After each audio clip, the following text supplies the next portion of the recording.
Toda était un perdant faible dont les parents sont morts dans un accident de voiture. Cependant, sa vie d'orphelin prend un tournant lorsqu'il est adopté par une blonde forte et plantureuse qui devient obsédée par lui. Désormais, il devra la vaincre pour pouvoir quitter la ville, mais il se laisse toujours déranger par sa poitrine imposante. Un jour ordinaire, Yuki marchait vers l'école où elle enseigne lorsqu'un groupe de garçons mené par un élève grande gueule, Toda, l'observa. Il se jette alors sur Yuki pour l'attaquer, mais elle possède une barrière autour d'elle, plus solide que les frontières de la Russie.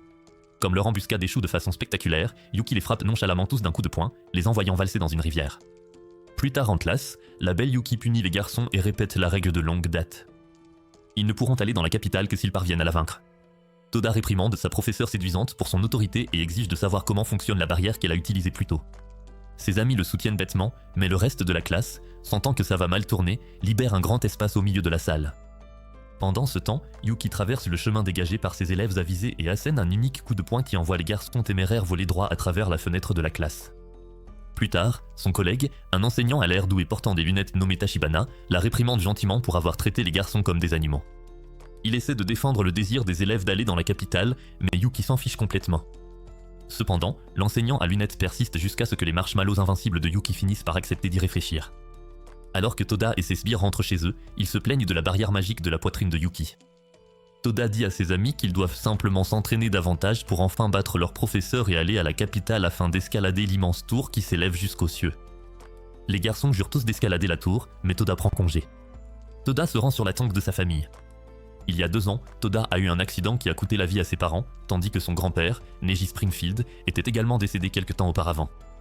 L'accident a fait de lui un orphelin, mais étrangement, Toda en est heureux, car cela lui a permis de rencontrer Yuki, qui est désormais sa tutrice. Au début, Toda avait rejeté Yuki, même si elle avait le corps le plus sexy du Japon. Mais leur dynamique a changé lorsque Yuki s'est révélé être une catastrophe totale en cuisine et que Toda a dû prendre en charge les tâches culinaires.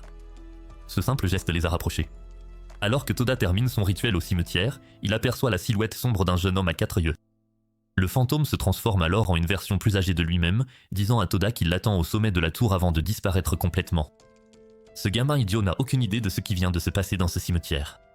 Ce soir-là, Toda demande à Yuki de lui apprendre la magie, mais elle l'ignore. Furieux, il commence à s'entraîner à la magie tout seul, mais finit par avoir l'air complètement ridicule. Le lendemain, elle barre à nouveau les garçons, anéantissant leurs espoirs d'aller dans la capitale. Alors qu'ils se plaignent comme des enfants, le collègue de Yuki, Tachibana, apparaît et leur propose son aide. Il donne aux garçons une baguette magique qui leur permet d'utiliser un peu de magie et leur demande de la cacher à Yuki. Cependant, la baguette magique n'obéit pas à Toda, alors Tachibana lui donne à la place un bracelet spécial. Ce soir-là, alors que Toda pense au bracelet, Yuki entre dans la pièce, ce qui le fait paniquer. Lorsqu'elle lui demande d'où vient le bracelet, Toda lui dit qu'il l'a reçu comme cadeau pour elle et s'enfuit. Le lendemain, alors que Yuki rentre chez elle, elle admire le cadeau qu'elle a reçu de son idiot de demi-frère. Soudain, les amis de Toda apparaissent sur les lieux en utilisant la magie de téléportation. Pendant ce temps, Toda sent que quelque chose ne va pas et court vers l'endroit où elle se trouve. Les garçons utilisent une liane pour emprisonner Yuki, espérant cette fois vaincre son gros derrière. Cependant, Tachibana les rejoint et les félicite pour leurs efforts. Puis il attaque les garçons, les mettant tous à terre en quelques secondes. Tachibana sort alors plusieurs armes pour attaquer Yuki, qui tente de riposter. Mais à cause du bracelet à son poignet, sa magie ne fonctionne pas. Elle se fait transpercer par des tiges métalliques et reste figée sous le choc. Il s'avère que Tachibana est un chasseur de primes qui veut éliminer Yuki pour la récompense de 600 millions $. À ce moment-là, il sort une épée pour l'achever. Mais avant qu'il ne puisse attaquer, Toda apparaît et engage un combat brutal avec lui. Tachibana utilise la téléportation pour apparaître à côté de Toda et lui coupe le bras comme une saucisse. Alors que le garçon est allongé, impuissant, il essaie de couper la tête de Toda, mais Yuki apparaît et bloque le coup avec ses mains. Elle félicite Toda pour son attaque et le remercie pour le cadeau. Cependant, Tachibana se sent d'humeur coquine ce soir, alors il découpe Yuki en petits morceaux comme un gâteau d'anniversaire. Toda pousse un cri de stupeur, mais le chasseur de primes le poignarde rapidement dans le dos. Alors que le garçon sombre dans l'inconscience, Yuki le réprimande pour avoir essayé d'abandonner. Elle lui explique qu'elle l'a rendu immortel il y a 2 ans et qu'il peut soit mourir en humain plein de regrets, soit se réveiller en monstre immortel et sauver ses amis. Yuki lui dit alors de boire son sang. Comme il n'a pas d'autre choix, Toda lèche son sang sur le sol comme un vrai taré de Reddit. D'un autre côté, Tachibana est sur le point de tuer les garçons. Mais à ce moment-là, Toda lui lance son bras découpé. Il crie sur le chasseur de primes et court vers lui, mais Tachibana bloque l'attaque et tranche le 2e bras de Toda. Il rit comme un fou pour se rendre compte que Toda est en train de faire repousser son bras. Le garçon se précipite à nouveau vers lui et lui assène un coup de poing dans le ventre qui le met KO avant de s'effondrer d'épuisement. Toda se réveille et se retrouve sur les genoux de Yuki. Elle a retrouvé son corps voluptueux d'origine et explique à l'idiot qu'il ne peut plus mourir. Elle dit au garçon qu'elle est une vampire âgée de 700 ans et explique comment ses parents l'avaient supplié de sauver Toda après leur accident, alors elle l'a transformé en vampire. Yuki se réprimande d'avoir rendu ce gamin immortel, mais Toda pense que c'est une bonne chose de vivre éternellement. Le lendemain, les amis de Toda lui font leurs adieux alors qu'ils quittent le village avec Yuki. Ils sont contrariés car ils ne pourront plus sentir les chaussettes de Yuki à partir de maintenant. Sur ce, les deux prennent la route vers la capitale, déterminés à éliminer tous les démons sur leur passage. Alors que ces deux idiots immortels se rendent à pied à la capitale comme des soldats ukrainiens, Toda est encore déboussolé par sa récente montée en puissance. Alors qu'ils discutent, Yuki explique que la population mondiale a considérablement diminué et que de vastes régions du pays sont désormais inhabitables. Toda, dont l'intérêt pour l'histoire du monde est proche de zéro, est plus préoccupé par le fait qu'il marche au lieu de prendre le bus. Yuki explique qu'elle est une cible connue avec une prime sur sa tête, donc les transports en commun sont un piège mortel, infesté de chasseurs potentiels. Malgré ces informations troublantes, il commence à rêver à tous les nouveaux amis qu'il va se faire une fois arrivé en ville. Cependant, Yuki le confronte à une autre vérité difficile. Puisqu'il est un être immortel figé dans le temps, il restera à jamais un garçon de 14 ans. Les amis qu'il se fera vieilliront, auront une famille, et finiront par mourir, tandis que lui restera inchangé. Même là, cet idiot va prendre un bain dans une rivière voisine et le poids des paroles de Yuki commence enfin à faire son effet. Il flotte sur le dos, réalisant que ses anciens amis du village suivent déjà un chemin différent. Il se rend aussi compte que son zizi restera de la même taille également. Cependant, les profondes réflexions de Toda sont brusquement interrompues lorsque sa tête heurte les fesses douces d'une fille qui se baigne dans la rivière. Maître dans l'art de l'interaction sociale,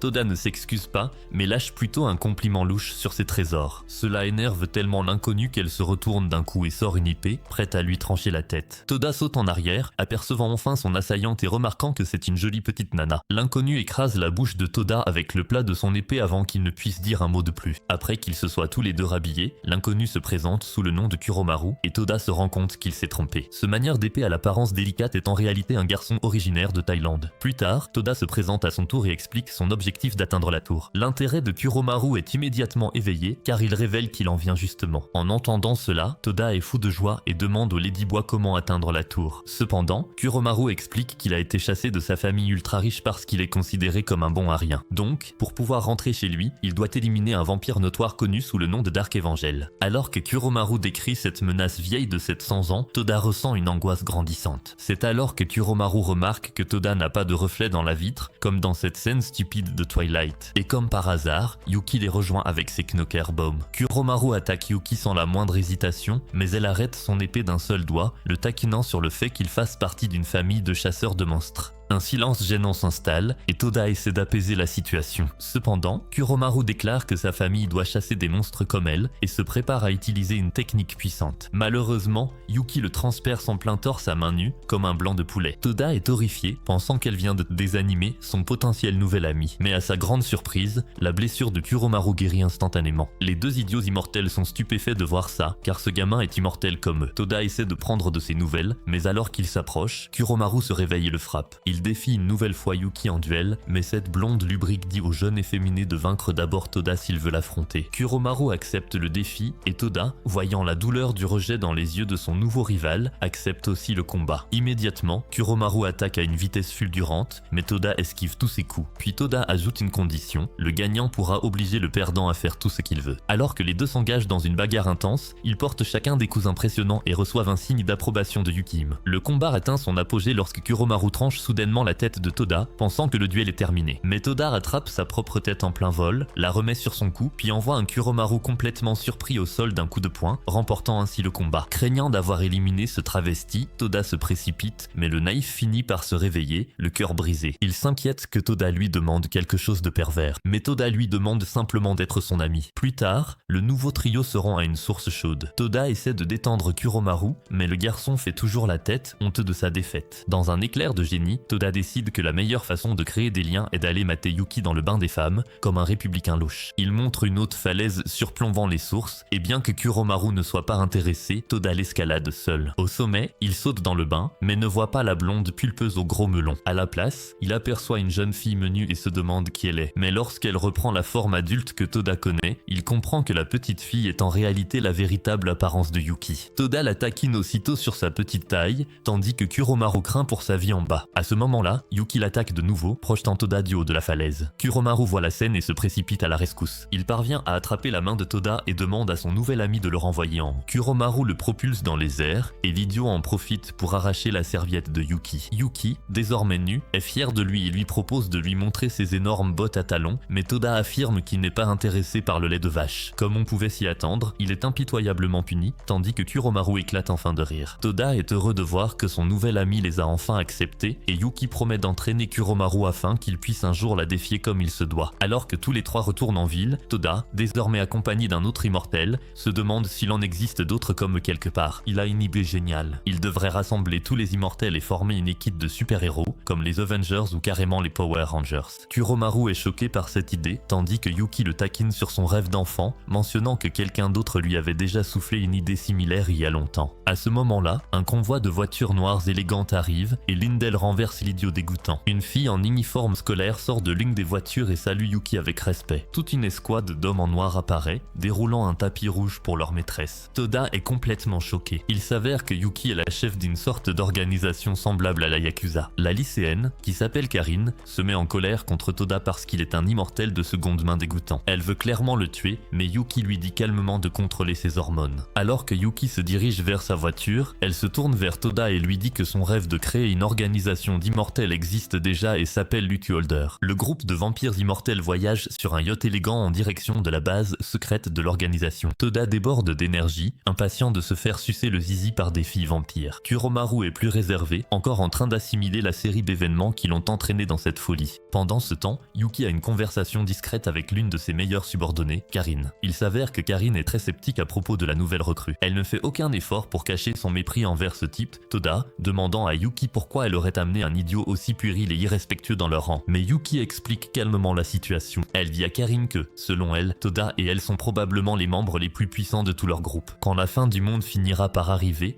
il se pourrait bien que seuls deux restent debout. Par conséquent, apprendre à gober le zizi de Toda devient une nécessité. Une fois arrivés sur l'immense île base, Toda et Kuromaru sont accueillis par un spectacle surréaliste. L'endroit est un paradis high-tech. Des hommes en costume noir accueillent Yuki avec la révérence habituellement réservée à une déesse. Les deux garçons s'émerveillent devant la scène et se demandent ce qui se passe. Bon sang. Deux autres membres, un homme portant un tablier de boucher et des lunettes nommé Jangoro, ainsi qu'un autre membre à l'air idiot nommé Iku, leur font visiter les lieux et leur expliquent les bases. Ils leur apprennent que Lucky Holder est composé de toutes sortes d'immortels, d'êtres magiques, de cyborgs, de monstres et de tout ce qui se trouve entre les deux. Naturellement, les garçons sont impatients de rejoindre cette famille étrange de marginaux. Mais, bien sûr, les choses ne sont pas si simples. Avant de pouvoir devenir officiellement membre, ils doivent passer un test. L'épreuve est simple. Chacun d'eux doit réussir à porter au moins un coup à son adversaire assigné en moins de 7 jours. Karine se porte immédiatement volontaire pour affronter Toda, manifestement impatiente de donner une leçon au petit morveux. D'un autre côté, Jangoro accepte d'affronter Kuromaru. Toda se jette aussitôt sur Karine pour l'attaquer, mais elle le repousse facilement et lui écrase la tête avec son énorme marteau pendant qu'il est allongé comme une escorte payée dans une chambre d'hôtel à Vegas. En voyant cela, Kuromaru hésite à se lancer dans le combat. Cependant, lorsqu'il finit par foncer sur Jangoro avec son épée, il n'arrive pas à porter un seul coup. Plus tard, tous deux s'assoient pour se détendre. Épuisés et frustrés, ils se demandent comment ils sont censés toucher des adversaires qui jouent clairement dans une autre catégorie. C'est alors qu'ils aperçoivent une servante nommée Tuna qui a du mal avec des sacs poubelles. Après qu'elle trébuche, les deux se précipitent pour l'aider, espérant pouvoir coucher avec son derrière malodorant. Tuna explique qu'elle n'est qu'une simple humaine travaillant à l'auberge du quartier général. Voyant là une occasion de se changer les idées, Toda et Kuromaru lui proposent de l'aider dans ses tâches. Alors qu'ils transportent des cartons vers un espace de stockage, Toda entend soudain une voix mystérieuse le guider. Il la suit en descendant un long escalier qui mène à une immense grotte cachée où se trouve un étrange bâtiment. Il s'en approche avec Kuromaru où il rencontre un type aux cheveux rouges en désordre qui a l'air encore plus ivre que Jack Sparrow. Il s'avère que ce Gasu est Jinbe Shishido, le deuxième membre le plus puissant de Lucky Holder après Yuki elle-même. Jinbe leur montre une énorme épée plantée dans un gigantesque quelques cubes de pierre et demande à Toda de l'en retirer. Au début, l'idiot refuse, affirmant que c'est un peu louche. Mais Jing se moque de lui, disant qu'un vrai homme a besoin d'une arme pour avoir l'air cool. En entendant cela, Toda tente sa chance et se rend vite compte qu'il est impossible de la bouger. Alors que Jin commence à expliquer l'histoire de l'épée, Toda entend à nouveau la même voix mystérieuse, lui disant d'actionner un interrupteur sur l'épée. Dès qu'il le fait, l'épée glisse hors de la pierre presque sans effort. Jinbe est choqué par cela, mais la véritable surprise survient lorsque l'épée elle-même commence à parler. Se présentant sous le nom de Kurobo, elle déclare avoir choisi Toda comme son nouveau partenaire. Jinbe, qui s'y attendait manifestement, explique que l'épée permet à son porteur de contrôler son poids, ce qui en fait une arme incroyablement mortelle. Il le démontre en la rendant à Toda, qui la laisse aussitôt tomber lorsque son poids lui écrase la main, laissant un énorme trou dans le sol. Jinbe leur dit que s'ils veulent réussir leur épreuve, ils devront s'entraîner dur ici même. Les 7 jours suivants passent dans un flou d'entraînement intensif et de corvées pénibles. Toda et Kuromaru passent leur journée dans le donjon à perfectionner leurs compétences et utilisent leur temps libre pour aider Tuna dans ses tâches à l'auberge. Jinbe informe de temps en temps Miku de l'évolution de ses nouvelles recrues qui ne semblent pas du tout impressionnées. Lorsque le dernier jour de l'épreuve arrive, ils sortent du donjon tels des loques dégonflés, prêts pour leur revanche. Le combat commence avec Kuromaru contre Jangoro. Il complimente les progrès de Kuromaru, mais remarque que ses attaques restent encore trop prévisibles. Le combat est à sens unique, Jangoro esquivant et bloquant chaque mouvement sans effort. La situation semble mal engagée jusqu'à ce que Kuromaru, se rappelant le style de combat téméraire de Toda, élabore un plan désespéré. Il laisse intentionnellement son bras exposé à une attaque. Jangoro le lui tranche net, mais Kuromaru utilise son bras sectionné pour attraper une autre épée et poignarder Jangoro par derrière. Le plan fonctionne à la perfection. Il a réussi à porter un coup et a officiellement réussi l'épreuve. De l'autre côté de la base, Toda affronte Karin, armé de Kurobo. Il représente désormais une menace bien plus grande. Il utilise des attaques d'anime incroyablement stupides et parvient à tenir la fille aux cheveux bleus à distance. Alors qu'il continue de se battre, Toda parvient enfin à utiliser la manipulation du poids de l'épée pour la faire trébucher. Il est sur le point d'asséner le coup final lorsqu'il entend Tuna crier à proximité. Il s'avère que Tuna est attaqué par un groupe de monstres géants apparus de nulle part. Alors que Toda s'apprête à secourir cette petite servante, Karin l'arrête et lui dit d'attendre le bon moment. Elle distrait héroïquement les monstres et les éloigne de Tuna. Pendant ce temps, Toda met la servante en sécurité, où Kuromaru et Jangoro apparaissent. Toda retourne dans la mêlée. Il augmente le poids de son épée, puis s'écrase sur les monstres comme une météorite, les anéantissant tous sur le coup. À ce moment-là, Utu apparaît avec ses cartons de bouteilles de lait et félicite à la fois Toda et Karin. Elle mentionne que le temps de l'épreuve est déjà écoulé, et Toda commence à supplier pour avoir 5 minutes de plus afin de terminer son combat. La demande est rapidement refusée, mais comme il s'est battu héroïquement contre les monstres, Toda a officiellement réussi l'épreuve. L'épreuve terminée, Utu révèle que les monstres se sont probablement échappés de la partie inférieure de l'installation par un trou qu'ils ont creusé. Elle confie alors aux 2 idiots leur première mission officielle, descendre dans le donjon et éliminer le reste des monstres qui se sont échappés. Utu ouvre un trou dans le sol et envoie les 2 plonger dans l'obscurité en dessous, où ils se retrouvent face à face avec les horreurs qui les attendent. Le lendemain, le gigantesque colosse d'Uku convoque Toda et Kuromaru dans son bureau et leur confie leur première mission dans le monde réel. C'est censé être une mission facile, destinée à des débutants stupides et dégoûtants. Les garçons doivent accompagner Karin jusqu'à une vie humaine et protéger un orphelinat dans les bas quartiers. Au départ, Karin refuse la mission. Mais dans l'espoir d'obtenir quelques astuces sur les briques de lait de la part d'Uku, elle accepte finalement la mission. Naturellement, Toda pense que cette mission facile signifie qu'il pourra se détendre dans une voiture. Plus tard, alors qu'il se prépare pour la mission, il dit fièrement à la servante, Tuna, qu'il écartera ses jambes à son retour des bas-fonds.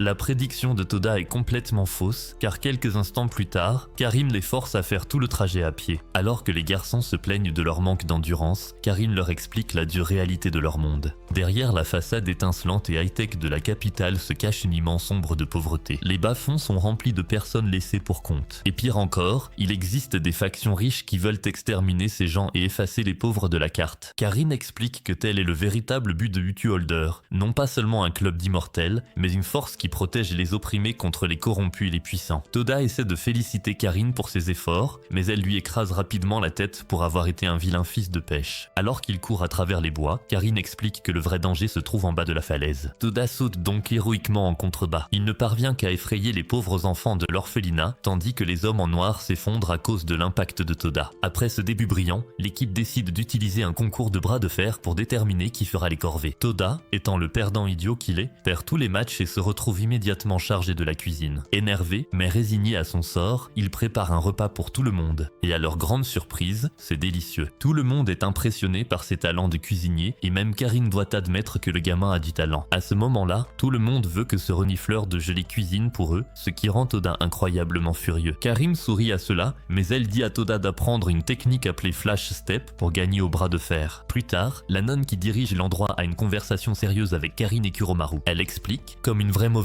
qu'un groupe de voyous du coin vient chaque nuit, menaçant de les expulser de chez eux. En entendant parler de la lutte quotidienne et de la peur dans laquelle vivent ces gens, le chef du Lady Bois Click, Kuromaru, est convaincu que c'est la bonne voie, ce qui renforce sa détermination à les aider. Pendant ce temps, Toda se rend dans un grand espace ouvert pour commencer son entraînement, qui consiste principalement à courir dans tous les sens comme une poule sans tête jusqu'à ce qu'il réveille un type baraqué qui ressemble à un soldat. Le gars est furieux du spectacle comique que Toda est en train de faire et l'attaque soudainement. Il dit à l'idiot que sa technique est complètement fausse et lui montre à quoi ressemble un vrai flash step. Alors que Toda se met en colère contre lui, l'homme se présente sous le nom de Keto. Il démontre ses capacités en se déplaçant si vite qu'on dirait qu'il est téléporté par Elon Musk. Keto mentionne qu'il est un artiste martial itinérant. Cependant, il est surpris d'apprendre que Toda vient tout juste de commencer à s'entraîner car il lui a fallu 10 ans pour maîtriser la technique. Keto montre à Toda un schéma expliquant que le jeu de jambes et la souplesse sont les clés de la victoire, mais l'idiot ne comprend pas. Intrigué par son potentiel, Keto promet de faire de lui son élève. Ce soir-là, Toda commence son étrange programme d'entraînement en cuisinant et en mangeant avec ses pieds. Toutes les filles de l'orphelinat rient de cette dévotion tandis que les hommes en noir mangent comme des sauvages affamés dans le Seigneur des Anneaux. Pendant l'entraînement, Keto dit au garçon qu'il doit rendre sa jambe encore plus forte, alors Toda commence à faire toutes ses corvées uniquement avec ses pieds. Sa détermination inspire même un petit gamin des bidonvilles nommé Rookie à s'entraîner avec lui. Pendant ce temps, Keto retrouve ses deux collègues louches, son patron aveugle, Nagumo, et un homme à l'air pervers nommé Chao. Après s'être transformé en véritable loup-garou, il est clair qu'ils forment une équipe de chasseurs immortels envoyés pour exterminer les bidonvilles. Leur attaque est rapide et brutale. Les gardes de Lucky Holder sont exterminés par des marionnettes à l'apparence grotesque. Au même moment, Karine prend un bain, dévoilant sa poitrine délicieuse, juteuse et fantastique. La nonne qui monte la garde à l'extérieur lui tient compagnie pendant que les deux discutent de politique américaine. À ce moment-là, un portail s'ouvre au sol et Chao la prend en embuscade. Elle bloque immédiatement l'attaque à l'aide d'une barrière. Chao la taquine, impressionnée qu'elle n'ait pas succombé à son attaque surprise. Les deux s'engagent dans un combat acharné et bientôt ils tentent de trancher le cou de Karine,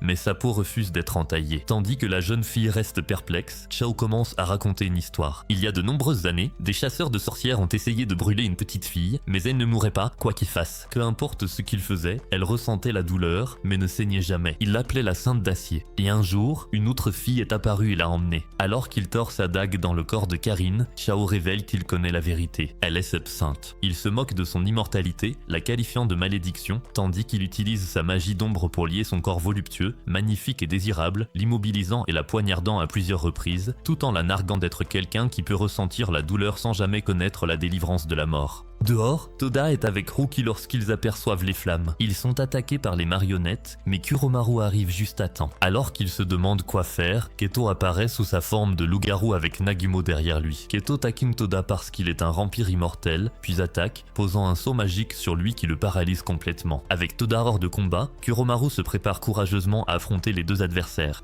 Nagumo et Keto décident de l'attaquer ensemble. Kuromaru, sachant qu'il doit appeler à l'aide, déclenche une technique qui envoie une gerbe de feu d'artifice dans le ciel. Il parvient à éviter le danger un instant, mais Keto s'approche rapidement comme Jeffrey Dahmer et lui donne un coup de pied, le distrayant assez longtemps pour que Nagumo lui coupe la main. Dans une contre-attaque spectaculaire, Kuromaru réussit aussi à couper la main de Keto avant de battre en retraite. Les deux immortels rattachent leurs membres comme si de rien n'était. Keto se moque de Kuromaru et se prépare à mettre fin au combat en utilisant un pas éclair perfectionné que ce dernier ne voit même pas venir. Keto commence à le frapper comme s'il s'agissait de pâte à pain, puis le tranche net d'un puissant coup de pied. Avec cela, le corps coupé en deux de Kuromaru atterrit devant le malheureux Toda. Comme si cela ne suffisait pas, Keto attrape deux grands panneaux métalliques et les utilise pour clouer au sol les deux moitiés encore vivante de Kuromaru, le laissant complètement vaincu, roué de coups et craignant que son sort ne soit scellé. La situation semble désespérée. Toda est paralysé par un sceau magique et Kuromaru a été tranché en deux puis cloué au sol. Alors que le loup-garou Keto s'apprête à porter le coup de grâce avec un sort de glace, le petit gamin des bas-fonds, Rookie, qui apparemment a plus de courage que de bon sens, saute devant un Kuromaru horrifié pour le protéger. Pendant ce temps, le pervers, Chao, continue de s'amuser comme un fou à embêter Karine. Il lui rappelle son passé de sainte d'acier, une fille fille qui pouvait ressentir la moindre douleur, mais était maudite à ne jamais mourir ni saigner. Il tord sa dague en elle, ravi d'affronter quelqu'un capable d'endurer autant, tel un Jerry Seinfeld maléfique. Chao lui dit qu'il est juste là pour la retenir, savourant chaque seconde de sa souffrance. Pour rendre la scène encore plus glauque, il lèche les joues de Karine comme un dalmatien.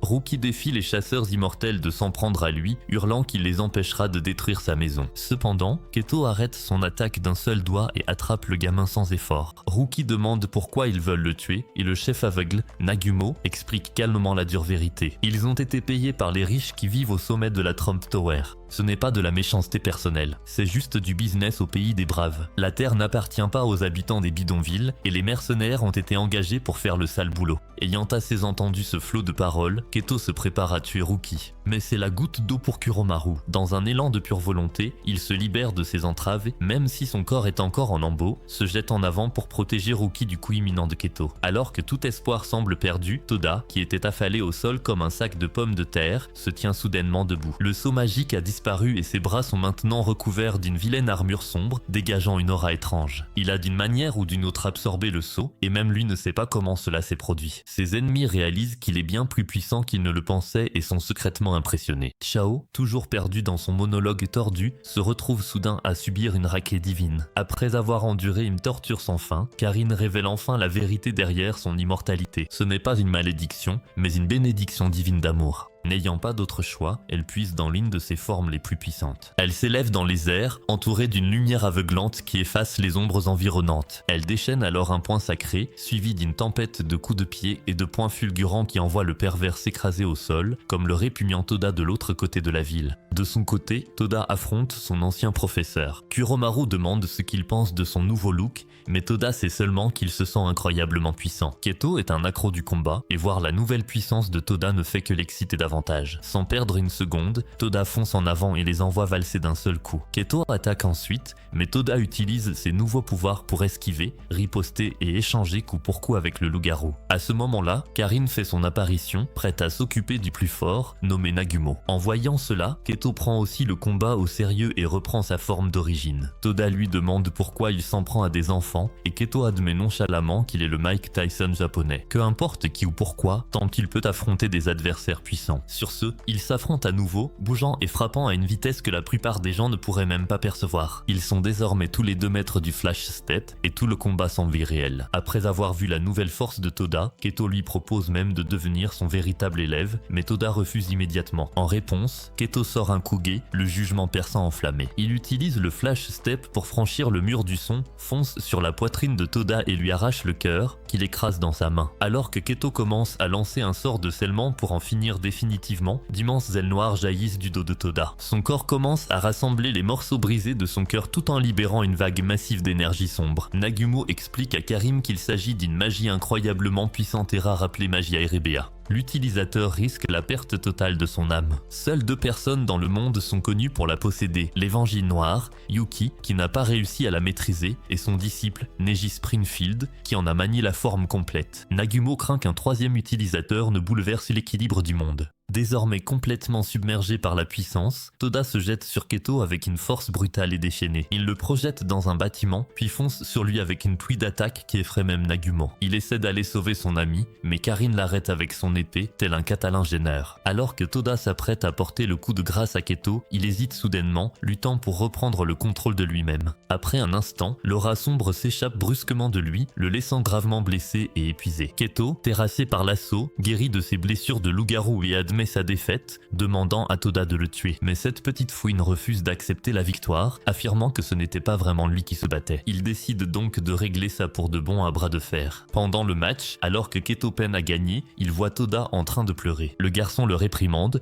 se demandant comment quelqu'un avec autant de pouvoir peut l'utiliser pour le mal. Keto est surpris que Toda n'utilise que sa force naturelle pour l'égaler. Porté uniquement par la volonté pure et une colère juste, Toda libère une dernière explosion de force, écrasant le bras de Keto et détruit détruisant le bâtiment derrière eux au passage. Nagumo est impressionné que Toda ait vaincu Keto sans magie Erebea. Même Karin est impressionnée par sa puissance brute. Keto supplie à nouveau Toda de l'achever, comme s'il s'agissait d'une sorte de fétichisme, mais le garçon refuse. À ce moment-là, Nagumo ouvre un portail et s'en va avec Keto vaincu et Xiao comme une bande de mauviettes. Les habitants du bidonville se rassemblent pour regarder leur maison partir en fumée. Mais alors Yuki apparaît, d'une seule démonstration massive de puissance, gèle tout le village, éteignant instantanément l'incendie. Elle félicite Koromaru pour son signal de feu d'artifice qui les a aidés à retrouver tout le monde. Elle salue Nagumo qui semble surpris de la voir. Et Toda est choqué qu'elle connaisse le chef mercenaire aveugle. Plus tard dans la soirée, les villageois organisent un grand dîner offrant de la nourriture à ceux qui les ont sauvés. Pendant qu'ils mangent, Yuki explique à Toda qu'il est logique qu'il ait hérité de Magia Erebea. Après tout, ils partagent le même sang. Alors que les enfants des bas quartiers invitent les membres du pieu à manger avec eux, aucun d'eux ne se doute qu'un mystérieux drone les espionne depuis l'ombre, observant Toda et la scène depuis son perchoir au sommet de la tour. Plus tard, Kuromaru se trouve à la base des Uku Holders, chargé de ramener en toute sécurité l'épée consciente de Toda, Kurobo, dans la chambre de ce dernier. Cherchant à comprendre le sombre pouvoir que son ami avait manifesté, Kuromaru demande à l'épée si elle sait quelque chose sur la magie Erebea. Cependant, Kurobo esquive la question et inverse la situation, faisant remarquer qu'il a remarqué les sentiments intenses de Kuromaru pour le petit derrière maigre de Toda. Cela frappe Kuromaru avec la force d'un coup physique. Gêné et embarrassé, il le nie aussitôt et enfonce l'épée dans le sol. Il s'enfuit alors de la scène, complètement embarrassé, laissant l'épée derrière lui. Alors qu'il essaie de rassembler ses pensées, le regard de Kuromaru tombe sur Toda, qui est sur le quai en train de renifler les aisselles de la servante, Tuna. Toda examine avec excitation un hors-bord que Tuna a elle-même construit à partir de pièces de récupération. Impressionné par son talent, il la rejoint avec enthousiasme pour une balade. Alors qu'il vogue sur l'eau, Yuki lui confie son rêve de devenir un jour pilote professionnel. Toda, avec sa sincérité habituelle, lui offre tout son soutien et l'encourage à poursuivre sa passion. De loin, Kuromaru les observe tous les deux en train de rire et de discuter avec une grande complicité. Une douloureuse pointe de jalousie et de confusion le frappe alors qu'il tente de comprendre l'étrange sensation de manque dans sa poitrine. Plus tard, cherchant la solitude, Kuromaru se détend dans l'une des sources chaudes de la base, son esprit repassant en boucle les paroles de l'épée et la scène avec Toda et Yuki. Mais sa réflexion silencieuse est interrompue lorsque Karin fait irruption dans la pièce pour lui remettre une mission, le surprenant complètement nu avec son zizi mutant. C'est à ce moment de vulnérabilité que Karin découvre enfin la vérité. Acculé, Kuromaru est obligé d'expliquer sa situation unique. Il révèle qu'il n'est ni homme ni femme. Il appartient au clan Fushigari, une race de semi-humains qui naissent sans genre défini. À l'adolescence, en atteignant un certain âge, ils doivent choisir le genre qu'ils adopteront pour le reste de leur vie. Cependant, la réaction de Karin n'est pas la compréhension, mais l'agression. Elle engage le combat, ses motivations étant entièrement égoïstes. Croyant que Toda tombera lentement amoureux de Yuki, elle exige que Kuromaru suce le zizi de Toda chaque jour et détourne ainsi l'attention de Toda de son maître. Elle prend le dessus sur Kuromaru, lui fait lâcher son épée et lui ordonne d'obéir. Cependant, leur affrontement est interrompu par l'arrivée opportune de l'androïde IQ qui les observait. Il leur assure qu'il ne révélera pas le secret de la saucisse de Kuromaru et déclare calmement qu'il a un plan. Quelque temps plus tard, Toda est occupé par ses corvées, se demandant où son ami a bien pu disparaître. La réponse arrive sous la forme d'une belle fille blonde et timide qu'il n'a jamais vue auparavant. C'est le plan d'Amiya qui se met en place. Kuromaru, désormais déguisée en fille, se présente comme Kuru, la prétendue cousine de Kuromaru. Le stupide Toda, complètement dupé par le déguisement, est mécontent que son ami lui ait caché une cousine aussi mignonne. Après avoir hésité un moment, Kuru demande à Toda de lui faire visiter la capitale. Il réfléchit un instant, puis accepte, espérant pouvoir lui toucher la poitrine en cachette. Il croise Tuna en chemin, qui propose à Toda de lui prêter sa vieille vedette à moteur pour la journée. Alors qu'ils prennent la vedette de Tuna, ils croisent une étrange petite fille aux 4 yeux qui erre dans les niveaux inférieurs de la base, mais Toda n'y prête aucune attention. Dans la capitale, Toda et Kuru profitent de leur étrange rendez-vous improvisé de marginaux. Kuromaru se surprend à vraiment s'amuser, et il presse ses faux seins contre le corps de Toda pour lui donner une érection. Finalement, les deux arrivent sur la place principale de la ville, où ils se promènent comme un couple bizarre. Mais un moment clé survient lorsque les sandales de Kuru se cassent. Sans la moindre gêne, Toda s'agenouille pour les réparer à sa place. Ce simple acte de gentillesse inattendu provoque un choc chez Kuromaru, et pour la première fois, il envisage sérieusement que vivre en tant que fille aux côtés de Toda pourrait être ce qu'il désire vraiment. Timidement, Kuromaru pointe la tour du doigt et demande à Toda de l'y emmener. Mais ces deux créatures ignorantes et pleines d'hormones restent inconscientes de la présence sinistre de Xiao, le mercenaire mercenaire pervers qui les observe depuis l'ombre. Pendant ce temps, à la base, Yuki et Jin ont une conversation sérieuse. Elle exprime sa profonde inquiétude concernant la manifestation de la magie Aerebea par Toda, craignant que cela n'attire l'attention des mauvaises personnes. Jin ne semble pas si tendu, mais Yuki confirme que Toda est surveillé par un drone, contrôlé par une figure puissante connue sous le nom de Theobronchis. À la tour, Toda déborde d'excitation, ayant enfin atteint le lieu emblématique de ses rêves.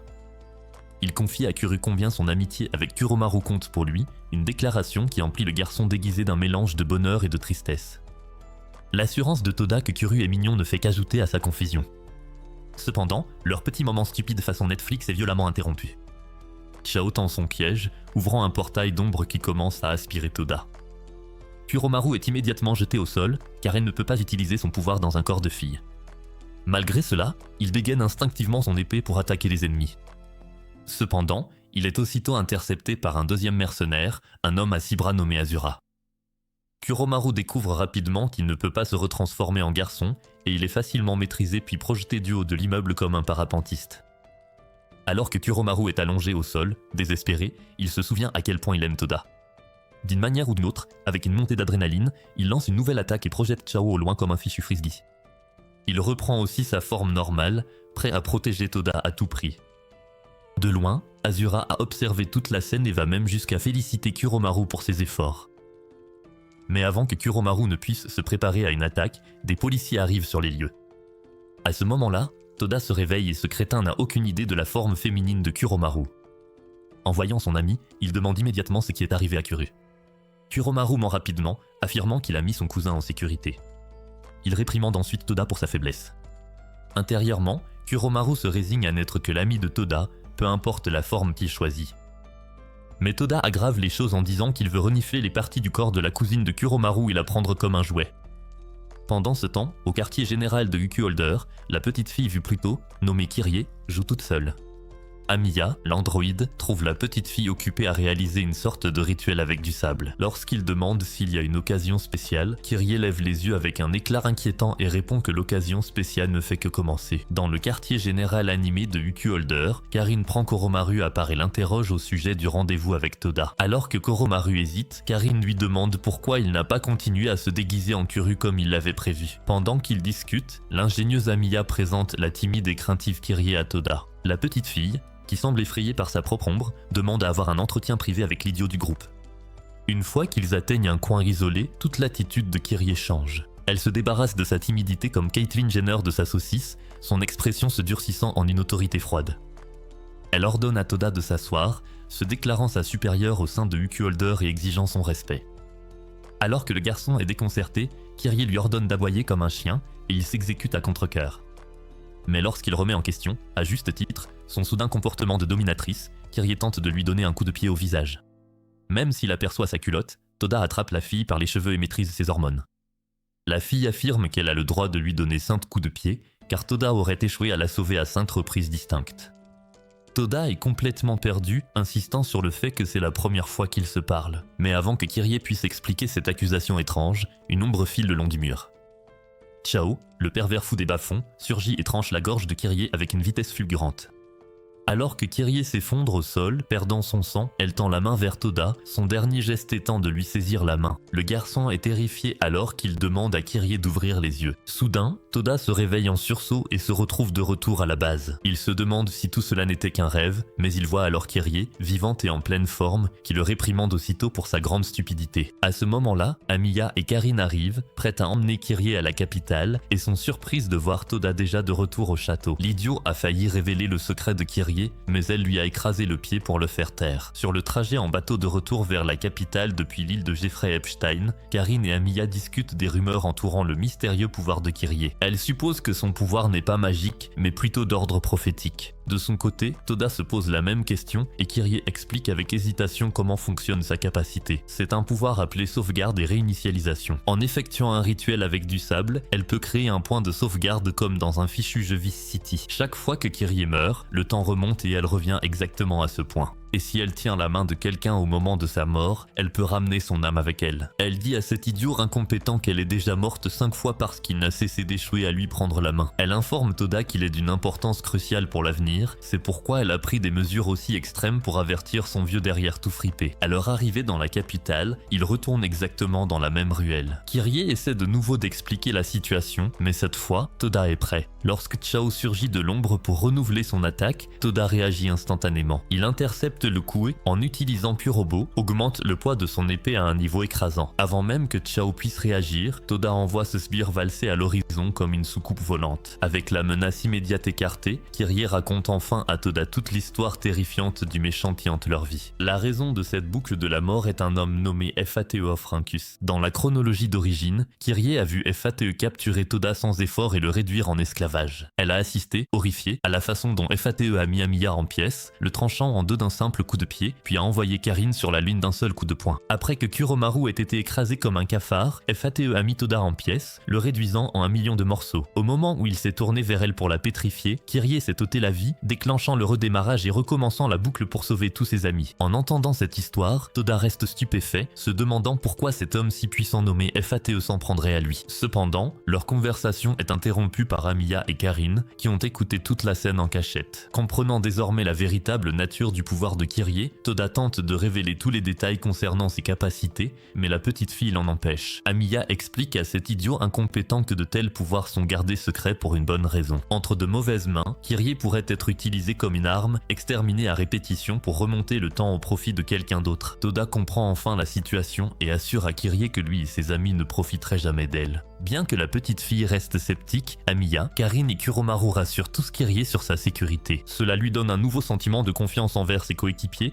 mais elle donne tout de même un coup de poing à Toda sur le crâne, comme une marque d'affection. Avec la vérité exposée au grand jour comme la tête de Kennedy, Kyrie présente son plan pour capturer Fateh. Puisqu'elle a déjà assisté à l'événement, elle sait exactement comment et quand l'ennemi va arriver. Kyrie explique qu'elle a déjà préparé un nouveau point de sauvegarde dans le donjon souterrain sous la villa de Yuki. Le plan est un piège à haut risque. Toda servira d'appât pour attirer Fateh hors de sa planque. Amiya apportera son soutien avec un puissant laser orbital et attaquera l'ennemi. Karine et les autres affronteront les alliés de Fateh et assureront un soutien en arrière-plan. Dans le chaos qui s'ensuivra, Kyrie et Kuromaru fonceront. Le seul objectif de Kyrie est de toucher Fateh. Une fois qu'elle y parviendra, elle se donnera la mort et son pouvoir transportera tout le monde, y compris leur cible, jusqu'au point de sauvegarde dans le donjon où Yuki les attendra pour déclencher le piège final. Alors que chacun prend position pour vaincre cet ennemi stupide qui ressemble à Kim Jong-un, Toda demande pourquoi Yuki ne les aide pas directement dans la capitale. Kyrie explique que Fateh est suffisamment puissant pour sentir la présence de Yuki à des kilomètres à la ronde. Si elle se trouvait à proximité,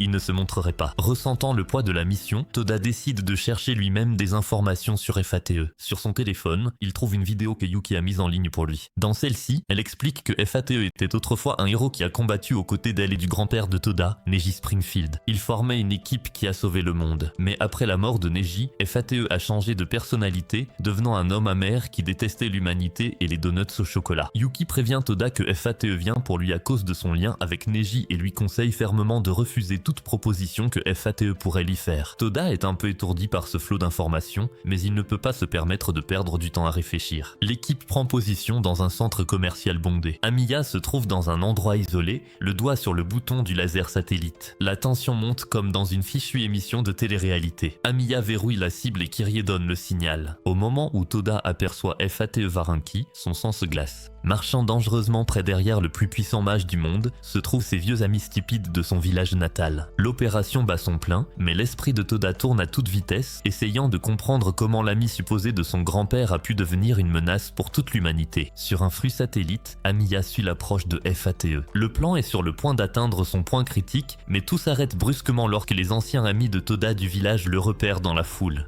Ils courent vers lui, totalement inconscients du danger dans lequel ils viennent de s'engouffrer. Voyant le changement soudain de plan, Amiya est forcé d'improviser leur stratégie de frappe satellite. En voyant les civils, il décide de retenir son tir. Mais alors qu'il s'apprête à annuler, l'un des alliés de Fateh, une serveuse à l'apparence robotique, le prend en embuscade et lui tranche la main qui tenait le contrôleur du satellite. De retour dans le centre commercial, Toda est obligé de garder son sang-froid, échangeant des banalités avec ses amis tout en essayant de ne pas révéler la situation de vie ou de mort qui se déroule autour d'eux. C'est alors que Fateh s'approche, tel un personnage inquiétant incarné par Johnny Depp.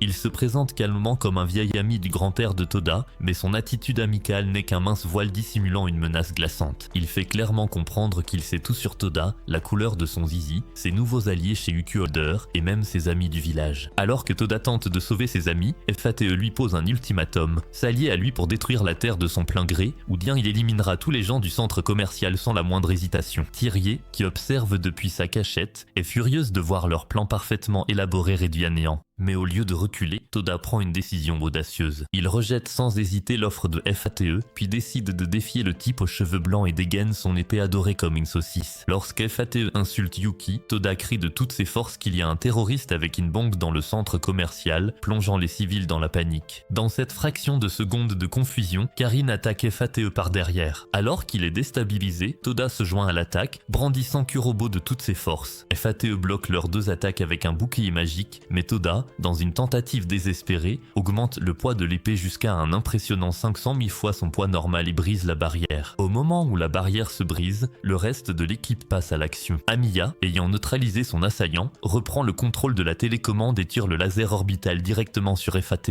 Alors que le gigantesque rayon d'énergie s'abat, Kuromaru fonce, transportant Thirier sur son dos pour accomplir la phase finale du plan. Tandis que FATE lutte pour absorber l'immense puissance du laser, Thirier parvient à s'accrocher à lui comme une petite fille essayant de téter sa mère. Mais au moment où elle se tourne pour attraper les autres et les entraîner dans la réinitialisation, son corps se transforme en pierre. Le plan échoue à la toute dernière seconde, ce qui fait naître un sourire sinistre sur le visage de FATE. Avec leur atout principal hors jeu, l'équipe envisage de battre en retraite, mais Toda refuse de reculer. Il remarque que FATE a subi de lourds dégâts à cause du laser et a perdu une partie de sa puissance. C'est leur seule chance. Alors que d'autres mercenaires de FATE arrivent pour affronter le reste de l'équipe, Toda donne tout ce qu'il a contre le maître mage, mais son adversaire est d'un tout autre niveau et ressemble au Maxigoth Gojo Satoru. Chacun d'eux se retrouve face à un adversaire à l'apparence étrange, et ils se préparent à se battre jusqu'à leur dernier souffle. Pendant ce temps, FATE gère toutes les attaques physiques de Toda comme s'il s'agissait de bonbons, prouvant qu'il est un maître parfait de la magie et des arts martiaux. Ses représailles sont également d'un autre niveau, qu'il lance sans verser une goutte de sueur. Soudain, Karin contacte Toda via WhatsApp. Elle lui dit qu'un étrange compte à rebours est apparu sur le bras pétrifié de Kyrie. Ils acceptent tous deux de faire confiance à la petite fille et de retarder les attaques pendant un certain temps. Toda fait de son mieux pour occuper FATE,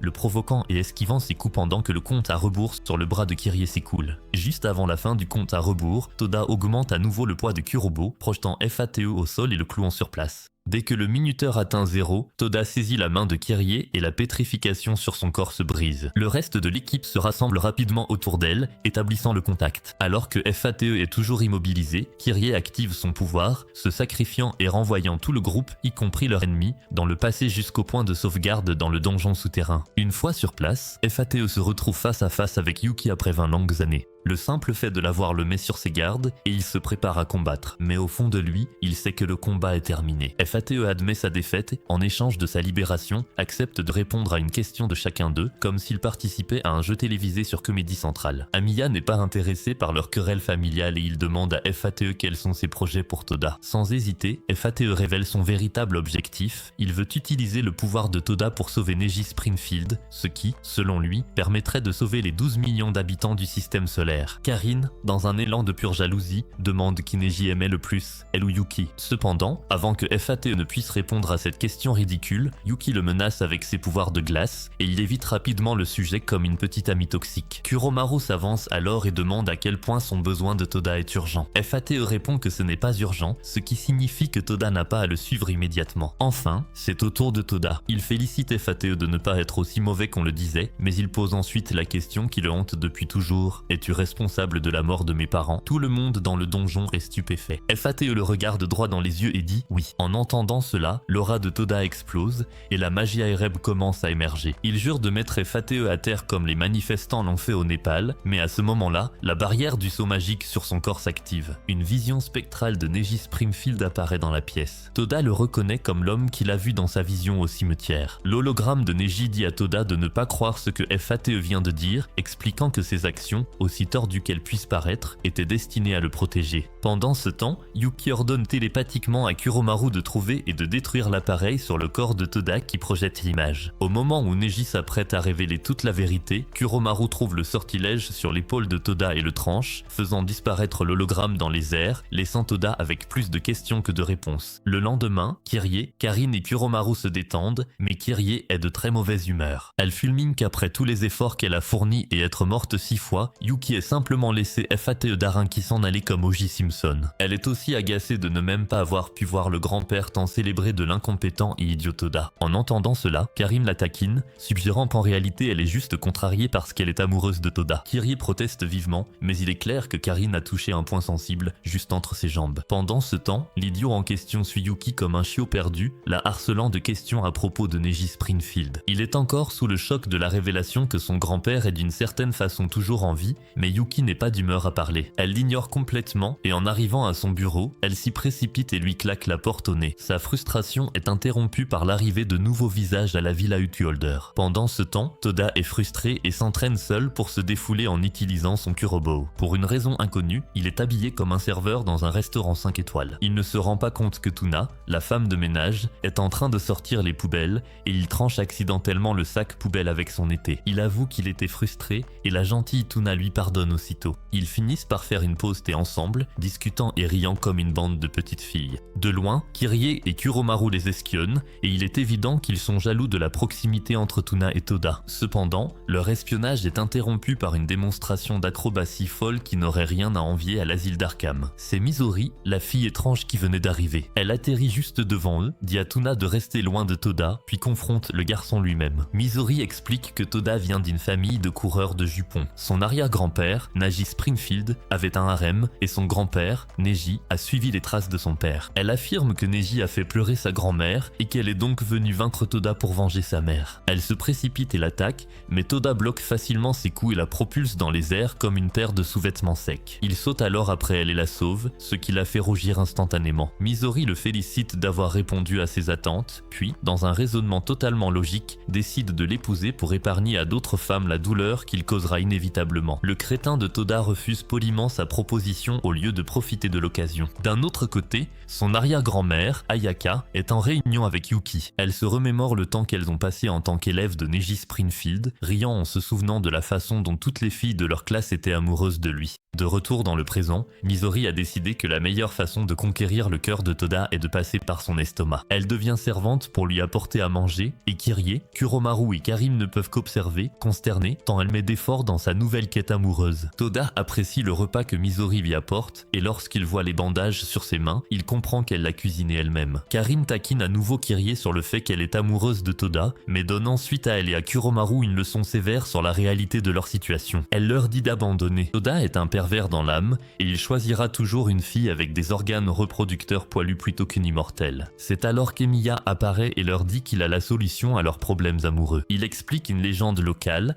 un sort de source chaude où l'on peut faire tomber quelqu'un amoureux de soi en lui lavant le dos 50 fois. Ils doutent de lui, mais Emiya éveille leur intérêt en menaçant de partager l'information avec Misori et Yuki qui ont des organes poilus. Plus tard dans la soirée, Emiya et Toda se détendent dans les sources chaudes. Emiya cherche clairement à gagner du temps et pour cela, il raconte sa vie à Toda. Il a eu un accident étant enfant et est resté dans le coma pendant plus de 70 ans. Emiya affirme que sa conscience a été transférée dans le corps androïde qu'il habite désormais. Pendant qu'il raconte son histoire, les filles pleines d'hormones se préparent toutes à passer à l'action. Karine est la première à arriver. Elle malmène Toda et le force à se tourner pendant qu'elle le frotte avec une brosse dure. Mais avant qu'elle n'aille trop loin, Kirie intervient, la repousse d'un coup de pied et les deux commencent à se disputer. Elle lève les yeux et voit que Yuki s'est faufilé et a commencé à frotter le dos de Toda, mais Misori ne la laisse pas finir. Une véritable guerre éclate alors que les filles se disputent pour être celle qui frottera son dos dégoûtant, infesté de levure. Voyant son ami en détresse, Kuromaru apparaît et le sauve des jeunes filles survoltées. Mais son sauvetage est de courte durée, car Kirie et Misori se jettent au milieu d'eux et la saucisse chétive de Toda est envoyée valser dans la piscine. Tandis que les amoureuses se battent entre elles, Yuki rejoint Toda dans la piscine. Elle lui demande ce qui cause toute cette agitation et après qu'il lui ait expliqué, elle commence à lui frotter doucement le dos elle-même. Pendant qu'elle le fait, fait, elle finit par s'excuser pour son comportement froid plus tôt, admettant qu'elle traverse simplement une période difficile. Les filles regardent toutes, vaincues, en réalisant que Yuki a remporté sans effort la bataille pour son dos. Plus tard, Toda va retrouver Yuki sur les quais pour une vraie conversation, comme dans un film de mafia. Elle apparaît sous sa véritable forme, plus jeune, ce qui le contrarie un peu. Il lui demande si elle est amoureuse de Neji Springfield, et elle avoue que oui. Elle lui révèle alors toute la vérité, aussi compliquée soit-elle. Le Neji l'a vu dans la grotte plus tôt n'était pas vraiment son grand-père. Il y a 20 ans, Neji a vaincu un puissant sorcier noir nommé le Mage du Commencement. Il a remporté la bataille avec ce nom ridicule et a sauvé le monde. Mais au cours du processus, Neji a été possédée par le sorcier. Elle et FATE essaient tous deux de le sauver depuis, mais leurs méthodes différentes les ont opposés. Toda évoque alors ses parents, rappelant à Yuki que FATE avait avoué l'avoir éliminé. Elle le regarde avec une expression triste et lui dit que ce que FATE a dit n'est pas vrai. Ses parents ne sont pas morts dans cet accident il y a 2 ans, car il n'a jamais eu de parents tout court. Toda n'est pas né comme les autres. Il s'avère que ce gamin stupide a été créé dans un laboratoire comme un virus il y a seulement 2 ans, en utilisant les données génétiques de Neji Springfield. Toda n'est pas seulement lié à son grand-père. Il est un clone de Neji Springfield. Dans le calme qui suit une révélation bouleversante, Toda est assis dans sa chambre, déprimé. La nouvelle qu'il n'est pas une personne, mais une expérience génétique, un clone de Neji Springfield, pèse sur lui comme un fardeau physique. Il se confie à Kuromaru au sujet de cette angoisse existentielle, tandis que ce dernier reste là, ne pensant qu'à dévorer la saucisse de Toda. Il explique que l'amour de Yuki a toujours été destiné à son grand-père, et que la seule raison pour laquelle elle aimait Toda n'était pas l'affection, mais un sentiment de devoir envers l'homme qu'elle a perdu. Les fondements mêmes de sa vie, son lien avec la personne qui l'a élevée, lui semblent désormais être un mensonge. Kuromaru fait de son mieux pour remonter le moral de son ami, mais le pauvre garçon a clairement encore du mal à tout digérer. Cependant, leur conversation sombre soudainement interrompue lorsque Misori fait irruption dans la pièce comme un ouragan, suivi de Kyrie. Elle déclare que la meilleure façon de surmonter une crise d'identité est d'aller au tournoi d'arts martiaux de Maora. Avant que Toda ne puisse protester, il se retrouve sorti de sa torpeur et en route vers la ville. Pendant ce temps, dans une autre partie de la base,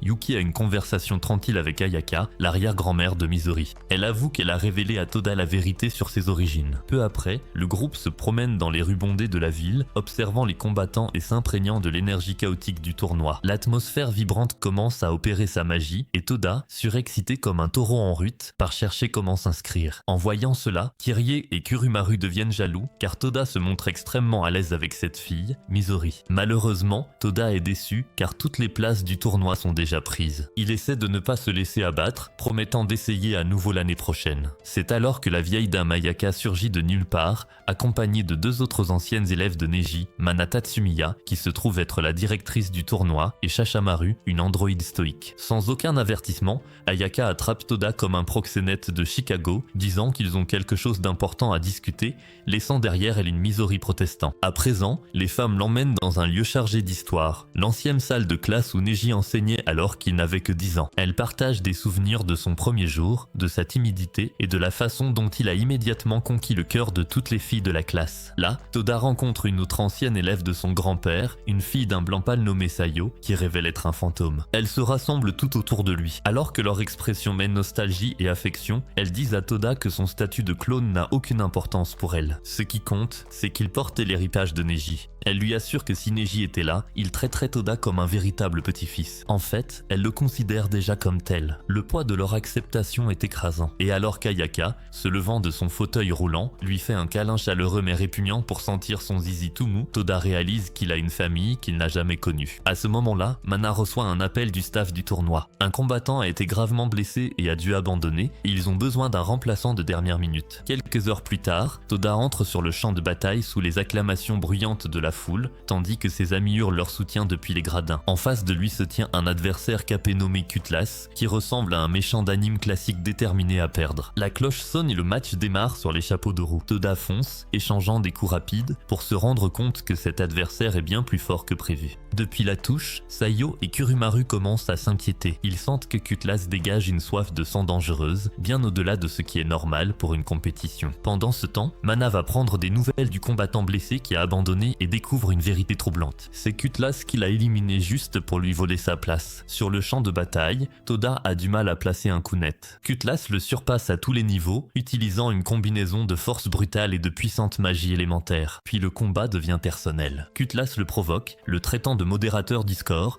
juste avant de le trancher net en deux. Kyrie et Kurumaru crient son nom tandis que Mizori regarde la scène, horrifié. Mais Toda ne reste pas à terre. Il se relève, bouillonnant de rage alors que son aura sombre, le pouvoir de magie Aerebea prend le dessus. Il fonce à nouveau, mais Cutlass part l'attaque comme si de rien n'était. Maintenant, Cutlass fait pleuvoir des épées magiques du ciel, clouant Toda au sol avec des lames enchantées qui annulent sa magie. Alors qu'il est immobilisé, Cutlass continue de le provoquer, le traitant de bon à rien et lui disant qu'il n'égalera jamais le vrai Neji. Mais alors que son esprit est sur le point de céder, il entend ses amis crier depuis les gradins. Leur voix lui donne la force de tenir bon. Il se libère et assène un coup de poing solide en plein visage. L'impact fait tomber sa capuche, révélant que son adversaire mystérieux et puissant est en réalité une jolie petite fille. Cutlass s'en moque et dit qu'elle adorerait en finir avec lui, mais qu'ils n'ont plus de temps. Soudain, Neji Springfield lui-même descend du ciel. Il intervient et dit qu'il est là pour emmener Toda avec lui. Les femmes qui le connaissaient sont ravies de le voir, mais Mana et les autres paniquent instantanément. Elles savent que ce n'est pas vraiment Neji. C'est le Life Maker qui tire les ficelles. Neji essaie de convaincre Toda qu'ils ont besoin de lui pour sauver le monde, mais cela lui paraît extrêmement louche. Avant que la situation ne dégénère, Yuki fait une entrée remarquée. Elle brise la barrière qui séparait le champ de bataille de la foule et entre en scène. Elle révèle la vérité. Ce n'est pas du tout Neji, juste le Life Maker déguisé. Mais avant qu'elle ne puisse faire quoi que ce soit d'autre, deux de ses anciennes camarades de classe, désormais ralliés à l'ennemi, apparaissent et la piègent avec leur magie. Quelques instants plus tard, un homme massif et musclé, qui semble tout droit sorti de l'anime JoJo's Bizarre Adventure, tombe du ciel et fonce droit sur Toda. Mais avant que le coup ne puisse atteindre sa cible, Karin et Kurumaru interviennent pour bloquer l'attaque, et Kyrie apparaît avec son épée juste à temps. Alors que la pression monte, Yuki se libère de la contrainte magique. Et sur ce, Toda et sa petite bande stupide se regroupent, prêts à affronter dans un combat total le Life Maker et ses fidèles abonnés TikTok. Le champ de bataille est prêt, et l'air de l'arène du tournoi est imprégné d'une odeur de sueur. Yuki prévient ses alliés que ce n'est pas un combat ordinaire. Leurs adversaires sont des légendes. Il y a YE, la détective magique omnisciente, Madoka, la télépathe qui lit dans les pensées, et Jacques Racon, le mercenaire épéiste considéré comme le meilleur du monde. Et à leur tête se trouve l'être qui porte le visage de Neji Springfield, un homme dont la puissance est si immense qu'un simple éternuement de sa part arrache les vêtements de chaque personne présente dans le stade. Ce spectacle étrange laisse Toda stupéfait devant la vision de toutes les femmes de sa vie soudainement nues, leur poitrine ondulant comme de la gelée. Pendant ce temps, la servante, Tuna, arrive enfin pour assister au combat, mais son visage est empli d'inquiétude lorsqu'elle remarque une énorme tempête sombre se former dans le sable. Sur le terrain, Kyrie tente d'apaiser la situation. Elle dit à leurs ennemis qu'au lieu de s'engager dans un combat, ils devraient simplement essayer de convaincre Toda de rejoindre leur camp pacifiquement. Kyrie essayait de gagner du temps afin qu'ils puissent découvrir les faiblesses de leurs adversaires. Malheureusement pour elle, Madoka, grâce à sa capacité de lire dans les pensées, révèle instantanément les véritables intentions de Kyrie à tout le monde. La diplomatie ayant échoué encore plus lamentablement que le gouvernement népalais, Madoka lâche une nouvelle bombe en révélant que Toda est le seul clone réussi créé à partir du matériel génétique combiné de Neji et Asuna. L'ennemi lui demande calmement de les suivre, mais Toda leur répond d'aller se faire voir. Soudain, une mystérieuse voix désincarnée retentit, déclarant que Toda va être emmené. Un portail sombre s'ouvre dans le tissu de la réalité et l'entraîne à travers, le tirant dans un autre monde. Lorsqu'il se réveille, Toda brille comme un esprit et se retrouve dans un étrange royaume éthéré. Au loin, il aperçoit Yuki, blessée et effondrée au sol. Il court pour attraper ses melons inconscients, mais trébuche avant de pouvoir l'atteindre. Le décor change autour de lui, il se retrouve devant un château perché au bord d'une falaise. Un homme arborant un sourire permanent et inquiétant se tient à ses côtés. Kurobo le met instantanément en garde de ne pas faire confiance à cet homme, précisant qu'il s'agit d'Albero, le puissant mage qui a créé l'été, et qu'il est un démon bien pire que Yuki elle-même. Albero affirme que son seul objectif est de convaincre Toda de rejoindre le groupe de Neji. Pour cela, il décide de lui montrer un aperçu du passé. Dans cette vision, Toda voit Yuki, il y a des siècles, tomber de ce même château. Elle est sauvée par un bel homme aux cheveux roux, Neji Springfield, le père de Neji. Toda observe Yuki tomber éperdument amoureuse de son sauveur, le suivant partout, refusant de quitter son côté comme Melania Trump. Le souvenir change alors et Albero l'emmène dans une autre époque, 15 ans plus tard, lorsque Neji, âgé de 10 ans, est devenu professeur à l'académie. Toda voit Yuki, heureuse de rencontrer le fils de Neji, et elle prend rapidement le jeune garçon sous son aile. Il observe Yuki devenir sa maîtresse, le traitant parfois comme un otaku et lui ordonnant de lui lécher les pieds jusqu'à ce qu'Asuna intervienne pour le sauver. Toda voit leurs liens se renforcer et finit par les regarder s'embrasser comme dans ses films ringards. Le souvenir d'une Yuki heureuse emplit Toda de joie et il remercie Albero de le lui avoir montré. C'est alors que le mage avoue nonchalamment que tout ce qu'il vient de lui montrer était un mensonge. Alors que Toda essaie de digérer cela, la version onirique de Yuki le remarque et s'avance vers lui. Mais avant qu'elle ne puisse dire un mot, une femme enveloppée d'une aura sombre apparaît derrière elle et l'emprisonne dans les ténèbres. Cette femme est l'incarnation même du mal, la mage du commencement, également connue sous le nom de créatrice de vie. Profitant de l'instant, Albero lance une attaque sournoise, enfonçant plusieurs lances dans le dos de Toda alors qu'il est distrait par ses poils pubiens. Albero utilise alors un sort de gravité pour clouer Toda au sol, tandis que la créatrice de vie, sans la moindre hésitation, tranche Yuki piégée en deux. Même blessé, Toda refuse d'abandonner. Il se traîne sur le sol pour la rejoindre. La créatrice de vie lui dit qu'il n'y a qu'une seule façon de la sauver, partir avec elle et accepter son destin. Toda parvient enfin jusqu'à Yuki et la prend dans ses bras. Les larmes aux yeux, elle lui confie que tout ce qu'elle a toujours désiré, c'était quelqu'un qui marcherait avec elle sous le ciel bleu pour toujours, un rappel déchirant de sa vie immortelle et solitaire. Toda lui promet qu'il sera toujours là pour elle, et esquivant la prochaine attaque de la créatrice de vie, il l'emmène dans un endroit plus sûr.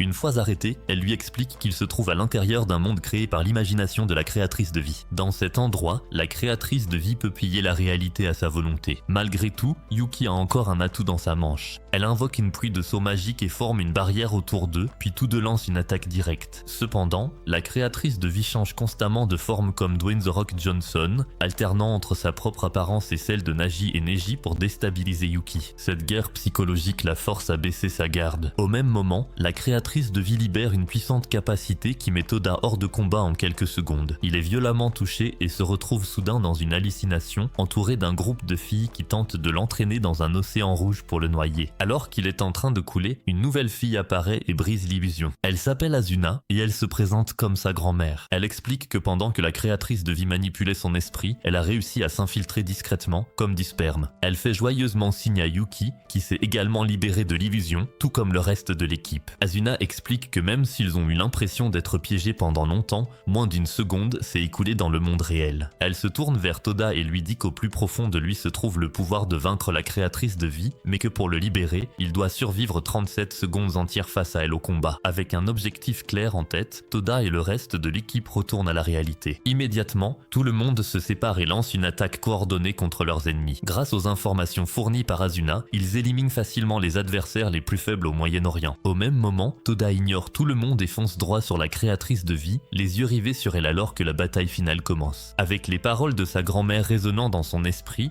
Toda est déterminé à se battre pendant 37 secondes, quel qu'en soit le prix. Il fonce droit sur la créatrice de vie et tente d'atteindre son grand-père à travers l'hallucination. Cependant, ses paroles sont englouties par la puissance obscure écrasante qui émane du corps de Neji. Alors que la situation semble désespérée, deux épées s'abattent sur le chaos pour sauver la situation, comme dans toute fin heureuse. Yuki et FATE sont arrivés, sautant dans la mêlée pour soutenir Toda. FATE ne perd pas de temps et lance un sort puissant et complexe. Le monde autour d'eux se dissout comme ma motivation au travail, et les esprits des quatre, Toda, Yuki, FATE et Neji possédés, sont aspirés dans un plan spirituel serein où ils se retrouvent face à face avec le vrai Neji, qui apparaît sous la forme de son enfant intérieur. Lors de cette rencontre surréaliste, FATE expose l'intégralité de son plan désespéré pour arrêter la créatrice de vie et sauver le monde. Il explique qu'il veut utiliser le pouvoir unique de Toda non seulement pour libérer Neji, mais aussi pour offrir le don de l'immortalité à tous les habitants du système solaire, mettant ainsi fin à la souffrance pour toujours. Le vrai Neji écoute avec une profonde tristesse dans les yeux et admet que ce plan audacieux pourrait effectivement fonctionner, mais il révèle aussi le terrible prix à payer. Pour que cela réussisse, son âme elle-même, désormais profondément liée à celle de la créatrice de vie, devrait être détruite. Profitant du peu de temps qu'il leur reste, Yuki enlace le jeune Neji comme une masseuse, s'accrochant à la version de lui qui subsiste encore. Neji adresse alors quelques derniers mots d'encouragement à Toda, et aussitôt, ils sont tous violemment ramenés sur Terre.